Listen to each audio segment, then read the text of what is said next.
Assalamualaikum warahmatullahi wabarakatuh. Pemirsa gapai kemuliaan yang dirahmati Allah, dalam menjalani kehidupan seringkali kita dihadapkan dengan berbagai masalah. Dan begitulah memang hakikat kehidupan. Kesusahan kadang datang secara tiba-tiba dan yang banyak terjadi adalah timbulnya kekecewaan karena hilangnya harapan. Nah, bagi orang yang beriman, hidup yang tentu tak mudah ini haruslah seutuhnya bersandar kepada Allah Ta'ala.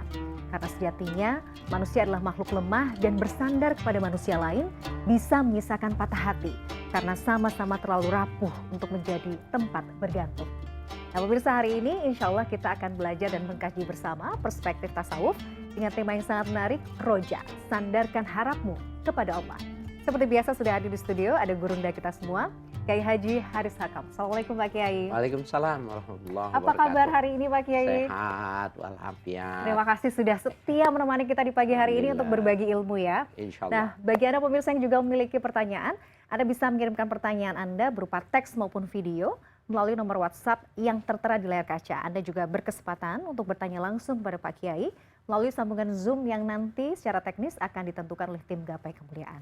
Baik, kita akan langsung ya menuju ke pembahasan kita hari ini. Soal harapan atau roja Pak Kiai. Nah, banyak kemudian orang yang mengatakan roja atau harapan itu sebenarnya obat, penyembuh dari kekecewaan. Nah, bagaimana kemudian kacamata tasawuf ini membedah roja ini? Silahkan. Baik ya. Bismillah walhamdulillah wassalatu wassalamu ala rasulillah amma ba'du. Mbak Mila dan para pemirsa dimanapun Anda berada. Dalam kajian tasawuf ada yang disebut dengan roja. Roja kalau diterjemahkan secara etimologi artinya harapan. Harapan. Harapan dalam perspektif sufi itu adalah irtiyahun lintizari mahuwa mahbubun indahu. Kesenangan, kepuasan seseorang di dalam menantikan sesuatu yang dia cintai. Itu namanya roja. Nah, syaratnya roja disebut sebuah pengharapan dalam perspektif ini. Pertama ada dua syaratnya. Ya, pertama adalah sababun maklumul wujud. Ya, ada sebab yang memungkinkan terjadinya sesuatu yang diinginkan itu. Jadi kalau kita ingin panen, kemudian kita awali dengan mencangkul, kemudian menanam, itu namanya sababun ya maklumul wujud. Ya, ada sebab yang memungkinkan itu. Kemudian syarat yang kedua ya maujudul intifa. Dalam kemungkinan kita ingin menolak, ada alat untuk menolaknya. Ya, seandainya umpamanya kita tidak mau kehujanan, maka harus ada payungnya. Apabila dua hal ini terpenuhi, maka boleh sah untuk disebut dengan roja. Kalau tidak ada dua sebab ini, maka disebutnya tamanni. Tamanni itu angan-angan. Berangan-angan. Nah, akan jauh berbeda orang yang punya angan-angan, ya, pungguk merindukan bulan, itu tamanni namanya. Kalau roja itu tidak. Dia ada dua syarat untuk membuat pengharapan itu. Sehingga Imam Ghazali membuat perbandingan roja itu seperti seorang petani. Dia garap tanahnya, dipacul, dan dia tahu kapan maculnya itu ketika musim hujan. Menjelang bulan Juli, maka dia mulai menggarap. Ya, maka awal ujung dari bulan Juli mau mulai Agustus itu sudah musim hujan. Nah, mulai dia menyemai benih. Sehingga ya nanti September Oktober itu sudah diujani, maka dia akan panen pada bulan November. Itu namanya syaratnya terpenuhi nih. Ada ya sababul wujudnya ada. Kalau dia menolak, dia mencegah, maka dia proteksi, dia tahan airnya, itu sangat memungkinkan. Maka dia orang yang akan panen pada waktunya. Nah, ya, begitu juga ketika Imam Ghazali membuat perumpamaan, al-qalbu ya kal ardil mabsakhah. Bumi itu seperti hamparan yang datar dan subur dia. Wal imanu kal badri. Keimanan seseorang itu seperti benih. Yang bila benihnya itu ditanamkan di dalam hatinya, maka hati itu akan melahirkan tanaman yang bagus dan dia akan memetiknya nanti. Wa Hmm. yaumul akhirah yaumul hasad. Akhirat itu hari panen. Betul. Jadi nanamnya di sini, Di dunia betul. panennya di sana. Nah, kalau seperti ini namanya roja. Roja, harap. Kalau tidak konsepnya semacam ini, maka dia tamani, Angan-angan tadi. berangan-angan. Dan angan-angan itu justru apa ya? Tidak membawa kemana-mana ya Pak Kiai ya? Ya, Ya lebih ke sia-sia dong. Karena sia-sia. nggak ada bentuknya, nggak ada wujudnya, nggak Ya, ada ikhtiarnya bahasanya begitu ya. ya, mana mungkin orang yang setiap hari berdoa untuk mendapatkan rezeki, tapi dia tidak keluar dari rumah untuk Betul, bekerja. Betul. Kata Allah, kemana mesti menghantarkan rezekimu ketika kau cuma di rumah?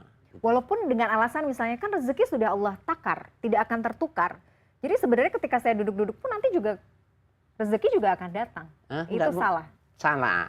Salah Jadi kaprah. rezeki itu dibagi. Mm-mm. Ya, ada yang disebut dengan rezeki itu adalah rezeki yang mau apa itu, rezeki yang sudah dijanjikan itu.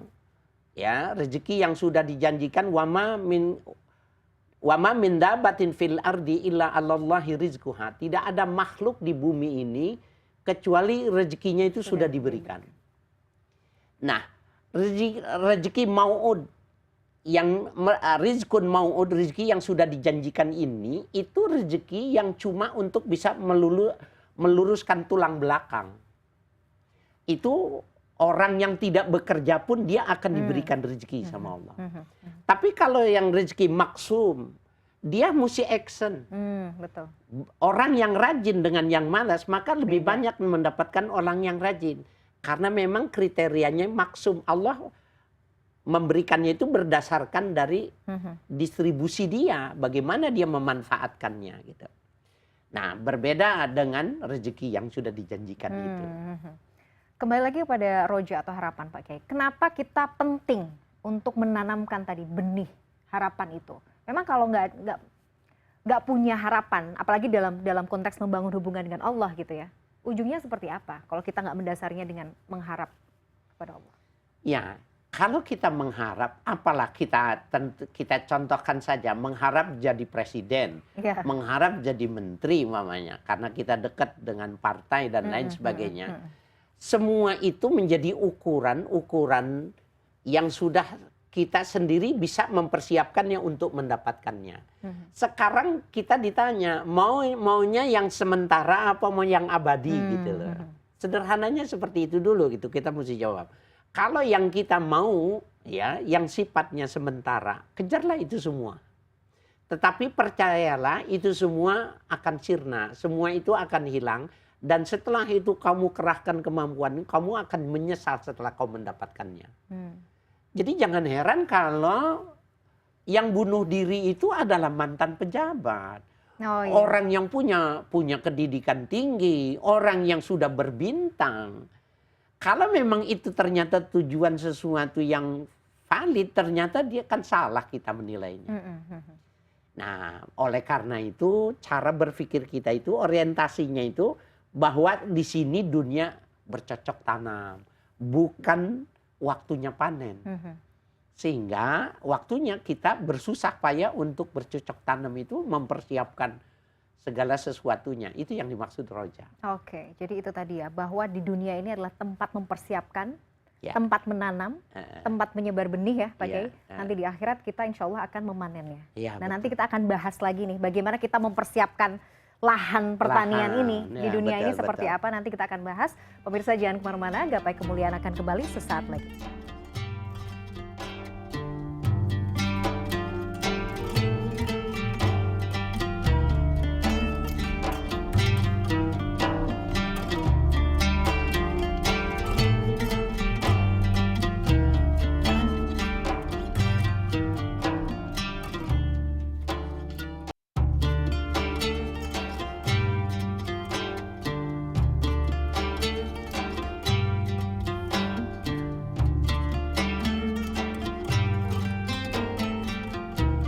Pemirsa, terima kasih Anda masih menyaksikan Gapai Kemuliaan dalam episode Roja, sandarkan harapmu hanya kepada Allah.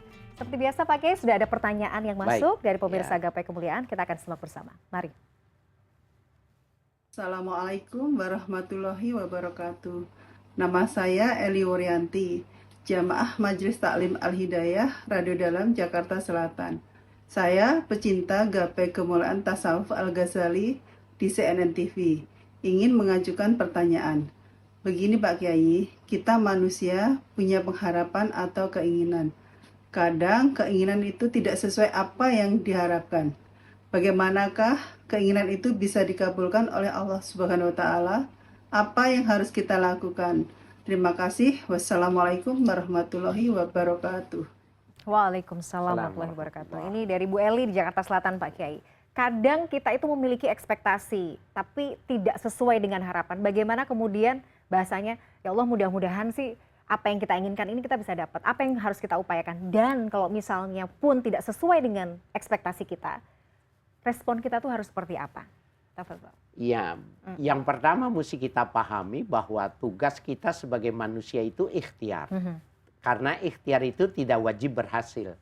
Setuju. Ya, tidak wajib berhasil. Yang kedua, ketika orang sudah mencoba, berhasil atau dia tidak berhasil, artinya gagal dia panen dari sudah bercocok tanam, bahwa dia mesti pelajari itu. Jadi kegagalan itu adalah sebuah keberhasilan yang tertunda.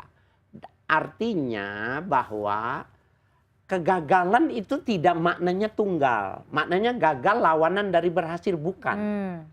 Bahwa dia bisa menutupi yang akan datang itu dari kekurangan kegagalan itu. Nah, ketika sesuatu yang digambarkan oleh Bu Eli itu belum sesuai dengan keinginannya, bisa jadi itu adalah sebuah kegagalan yang bila kita pahami bahwa pada yang berikutnya nggak pernah gagal lagi. Orang yang gagal adalah orang yang bisa memahami bahwa keberhasilan itu sesuatu yang hebat. Hanya orang yang sakit yang bisa memahami sehat itu mahal. Jadi ketika Allah memberikan pembanding terlebih dahulu, bersyukur bahwa sebenarnya ada lanjutan, inna ma'al usri yusra. Setelah yang sulit itu ada yang bagus, Bu Adi. Jadi yakin benar. Nah, kalau dia bercocok tanam, maka pertama dia mesti lihat. Menggarapnya itu musim, dia mesti ngerti musim. Kalau Januari dia memacul, maka dia pasti dia akan kecapean karena dia tidak akan mendapatkan air. Ya, ini pada ladang-ladang yang curah hujan ya, seperti di Sumatera itu tidak ada kali. Nah, bagaimana dia mesti ngerti benar kapan musim-musim hujan. Kemudian tanahnya dia mesti pilih. Tanah yang ada yang subur dan ada yang tidak subur. Bibitnya mesti dia pilih. Ketika dia memperhatikan hal ini, maka sesungguhnya kans untuk berhasil itu dia memungkinkan sekali. Walaupun bisa saja perhitungannya bagus secara manajerial, gagal juga. Masih bisa ya peluangnya. Bisa terjadi. Allah ingin bilang yang menentukan aku. Iya, betul. Nah, pada saat itu ketika kita tundukkan kepala, aman tu bima ja'ak, aku beriman apa saja yang kau berikan, maka itu akan dilipat gandakan. Masya Allah, betul. Nah, itu memang begitu. Jadi sebenarnya intinya adalah ilmu ya, punya ilmunya ya Pak Kiai ya. Betul. Jangan kemudian asal ibarat kata nanam ya, kita nggak tahu musimnya, kita nggak tahu bagaimana tanahnya, asal nanam ya udah pasti gagal gitu ya. Pasti gagal. Masya Allah. Jadi dan kita harus tawakal ya. Jadi menerima apa kemudian yang Allah berikan kepada kita setelah kita berikhtiar. Betul. Pak Kiai, kalau kita bicara harap, kadang-kadang tuh namanya manusia ya, kita tuh mengandalkan apa yang kita punya gitu misalnya. Oh, saya sudah, gelar saya kan berderet, saya kan punya skill ini, skill itu, saya punya relasi yang banyak gitu ya. Merasa semuanya bisa karena kemampuan diri. Padahal kan sebenarnya kalau kita lihat ya, kalau dari judul ini dan hakikatnya adalah kita itu harus berharap hanya kepada Allah. Nah, bagaimana sebenarnya kita harus mengembalikan lagi duduk perkaranya bahwa apapun itu harus bersandar kepada Allah, harus berharap kepada Allah. Iya, pertama yang mesti dipahami bahwa persiapan seseorang itu umpamanya pendidikannya sudah habis lah S3. Kemudian dia punya dari sisi materi untuk menunggu, kemampuan secara manajerial dia mampu. Jangan lupa dia tidak punya kemampuan untuk menghasilkan. dia punya persiapan untuk berikhtiar, tapi Persiapan dia berjatuh. tidak punya persiapan untuk berhasil. Karena berhasil itu digambarkan di dalam salah satu hadis qudsi, anta turid wa ana urid. Kau punya keinginan, kata Allah, aku punya keinginan. Wa af'alu ma urid, yang aku lakukan apa yang aku inginkan, Betul. bukan yang kau inginkan. Nah, mempertemukan keinginan dengan pengharapan kepada Allah yang benar itulah yang melahirkan taufik. Taufik itu gato kalau bahasa Iya. Inggrisnya. Sesuai dengan harapan Klop kita gatuk, dengan ya. keinginan Allah tuh Betul. ketemu. Nah, itu namanya taufik. Taufik ya.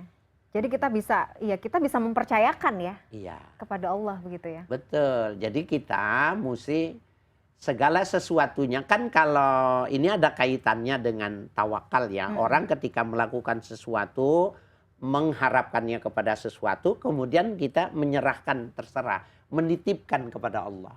Oke. Jadi roja itu melakukan secara perhitungannya secara secara tepat, tepat. secara benar, mengharapkannya benar kepada Allah, kemudian dia titipkan kepada Allah. Oke.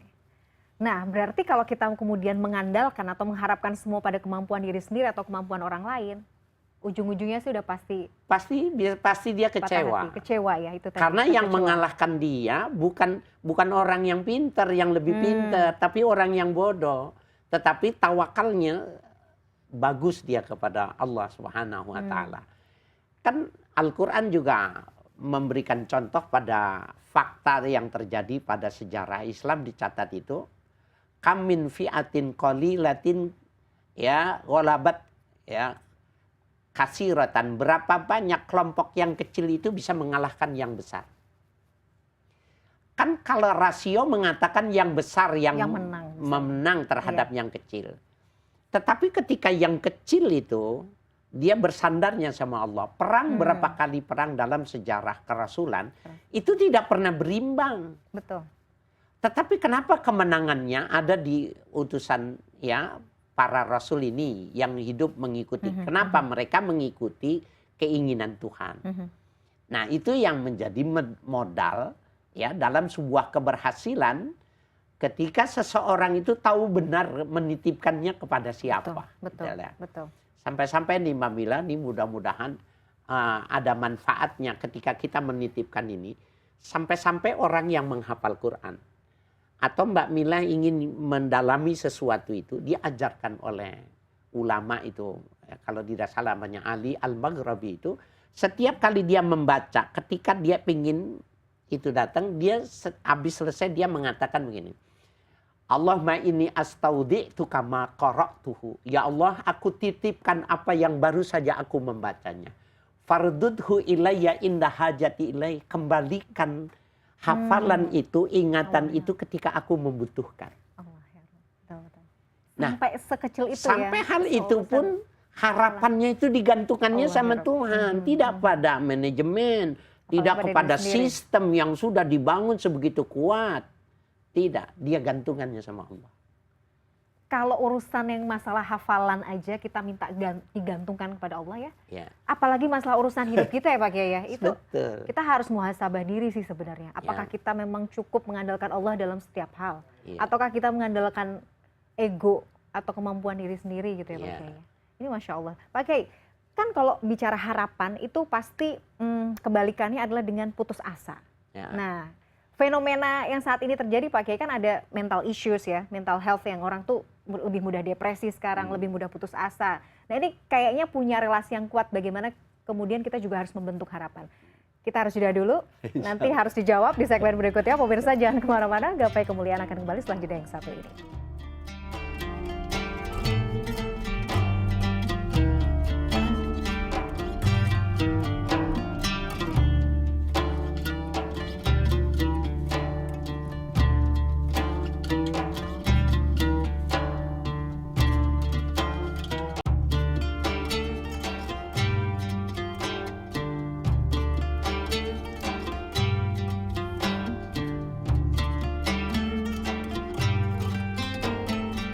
Pemirsa, terima kasih Anda masih menyaksikan Gapai Kemuliaan dalam episode Roja, sandarkan harapmu hanya kepada Allah. Pak Kiai, ini menarik. bicara soal harapan itu biasanya vice versanya adalah dengan putus asa. Nah sekarang kan memang belakangan ini tuh isu kesehatan mental itu luar biasa menjadi perhatian ya. Ada orang yang merasa putus asa, depresi, seolah hilang harapan. Nah sebenarnya dengan kita kemudian melatih, memupuk rasa harap kepada Allah, itu bisa menangani permasalahan-permasalahan hati dan mental seperti ini ya sebenarnya. Otomatis ya, secara otomatis ketika dia memahami dirinya. Makanya kan kajian ini kajian ini berkesinambungan ya pemahamannya. Man arafa nafsahu arafa rabbahu. Orang yang bisa memahami dirinya, maka dia akan tahu siapa Tuhannya. Betul. Ketika dia paham dirinya, pasti dia akan memahami Tuhannya. Mana mungkin dia bisa putus asa orang yang kenal Tuhan. Jadi secara sederhana, putus asa itu ketika dia tidak kenal siapa Tuhannya. Betul. Kalau di kalangan orang ateis, bunuh diri itu biasa. Iya. Biasa. Soalnya jadi solusi dari semua, ya udahlah daripada pusing gitu. Dan jangan lupa bukan cuma ateis, orang yang beragama tetapi dia tidak taat, maka dia sama itu. Betul. Ada di Indonesia di daerah tertentu yang pulung gantung namanya. Di daerah istimewa Yogyakarta ya. Ada satu daerah itu mereka menganggap bahwa itu sesuatu pilihan, sesuatu yang biasa dan tidak menjadi sebuah keanehan. Saya pernah meliput itu soalnya Pak Kiai pada waktu itu gitu. Ya, memang ada fenomena seperti itu, fenomena sosial betul. Nah, jadi secara sederhana ketika dia kecewa, dia menganggap gagal itu sudah jalan buntu. Padahal di dalam Islam nggak ada jalan buntu. Ya, apabila benar-benar dia meminta kepada Allah, wa may yattaqillah yaj'al lahu makhraja. Orang karena bertakwa kepada Allah, Allah kasih jalan walaupun jalanannya buntu. Iya, tetap dikasih. Jadi tidak ada jalan buntu, yang ada Allah akan berikan jalan bagi jalanan yang buntu. Itu yang benar. Betul. Ya. Jadi tidak ada istilah jalan buntu ya? Enggak ada. Betul. Jadi dan gagal itu adalah cara Tuhan untuk mendidik dia untuk bisa pandai berterima kasih ketika berhasil. Masya Allah. Kalau saja dia tidak gagal, maka sesungguhnya dia menjadi Tuhan kecil ketika dia berhasil. Nih karena saya berusaha, nih kayak bangun pagi, nih karena saya pendidikan cukup, nih karena saya punya relasi. Tuhan kecil. Ketika dia punya kebaikan, dia sholat, dia tundukkan kepalanya, dia tempelkan di bumi, menunjukkan kekecilannya, maka Allah kasih gagal. Nah gagal itu karunia, bukan hal negatif. Yang menilai negatif itu kita. Bahwa sebenarnya Allah tidak menganggap, tidak ada di hadapan Allah sesuatu yang batil itu nggak ada. Batil itu artinya yang gagal. Sesuatu yang nggak ada nilai nggak ada. Nggak ada, betul. Ma khalaqta hadza batila itu maknanya tidak ada yang diciptakan oleh Allah itu sia-sia. Batal, negatif nggak ada. Batil itu negatif. Kitanya aja, pandangan kitanya cara aja kita. Yang harus diubah. Nah bisa jadi waktu dia sudah mesti koreksi tuh. Dia evaluasi lagi mana sisi yang tidak tepat. Setelah dia kuasain, semuanya kan sudah tepat. Oh berarti ini maunya Tuhan. Sudah selain tundukkan kepala, bilang aku ridho ya Allah, maka sesungguhnya tunggu sebentar lagi kau akan diberikan. Dan pemberiannya itu plus yang tadi gagal. Jadi kalau dia umpamanya dapatnya 5, jadi dia dapatnya 2 kali, dia dapatnya 10. Dan bisa dia lebih siap. Ya, dia bisa lebih siap dari sebelum dia gagal. Jadi intinya kalau kita kemudian tidak mengenal Rob kita nggak mau deket sama Rob kita, maka mustahil rasanya hati kita juga akan jadi tenang ya. Mustahil. Rungsing aja bawaannya pasti ya Pak Kiai. Kemurungsung kalau kata bahasa Inggris ya istilahnya. Pak Kiai, jadi bentuk roja kalau kemudian di breakdown, sebenarnya bentuk pengharapan kita sama Allah tuh harus dalam bentuk seperti apa? Sebenarnya ini nanti ada kaitan yang akan datang ya.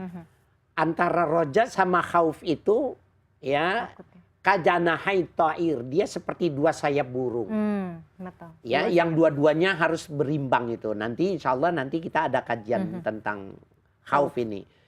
Jadi orang yang setiap sesuatunya itu mengawali dengan rasa takut, kemudian dia pada akhirnya dia berharap kepada Allah, dialah orang yang bisa terbang dari bumi ini ke tempat di mana Allah berada. Yatiru ila maqamim mahmud, dia akan bisa berterbang kepada tempat yang terpuji. Nah, jadi kalau sebelum dia melakukan, maka dia tanamkan rasa khauf, takutnya yang lebih dominan. Ya Allah, apa mungkin saya bisa? Apa mungkin ini berhasil? Apa mungkin itu dibuka. Tapi dia bismillahirrahmanirrahim dia lakukan. Nah, ketika dia sudah melakukan, baru dia punya pengharapan. Ya Allah, itu yang kurang, yang belum bagus, yang tidak sempurna. Dengan kemuliaan-Mu itu jadi bagus, jadi sempurna, dan tidak ada kekurangan. Sebenarnya memang pekerjaan kita kurang. Pasti kurang ya Pak Kiai. Pasti kurang, tidak sempurna. Betul. Karena pengharapan kita kepada Allah, maka itu menarik. Ada kisah begini menarik. Di akhirat itu ada anak muda yang digiring sama malaikat pada kelompok untuk masuk ke dalam neraka. Kata dia nanti dulu. Yang kata dia apa itu? Maka hajizan nih, kedudukan sangka baik saya sama Allah itu mana? Pengharapan mana? Emang apa persangkaanmu? Aku menduga, aku dimaafkan, aku diberikan tempat yang terbaik. Maka malaikat bilang, "Khalu sabilahu, pinggir-pinggir kasih jalan dia." Dari harap itu ya. Harap itu betapa pentingnya kita punya harapan sama Allah. Dia bilang, apa-apaan nih, mau dibawa kemana saya gitu. Emang kenapa? Aku dulu pengharapanku nggak begitu. Masya Allah. Apa harapanmu? Dia bilang. Jadi harap itu juga tidak bisa dilepaskan dari prasangka baik kita kepada Allah ya. Dia Iya punya kan? korelasi. Dia punya korelasi ya Pak Kiai. Tapi itu tadi jangan kemudian harapannya aja yang diutamakan kan, harus ada khaufnya tadi. Ya, ada satu hadis Nabi yang luar biasa. Al-kais mandana nafsahu wa amila ma ba'dal maut. Orang yang pinter itu, orang yang cerdas itu, orang yang menekan keinginan-keinginan syahwat duniawinya, tetapi dia melakukan hal-hal yang setelah kematian yang dia pikirkan. Itu orang pinter. Kebalikannya wal ajiz, orang yang lemah itu, orang yang melakukan keinginan hawa nafsunya, wa tamanna 'ala Allah, dan dia mengharapkan sama Allah. Al-amani, mudah-mudahan Allah kasih selamat. Enggak bisa sesuatu yang tidak dicangkul, tidak digarap, kemudian dia panen, tidak bisa. Dia mesti melakukan gitu dulu. Ya. Gitu. Jadi kuncinya itu tadi, kembali lagi ikhtiar, doanya juga jangan lupa. Doa itu kan bagian dari pengharapan juga dong Pak Kiai ya.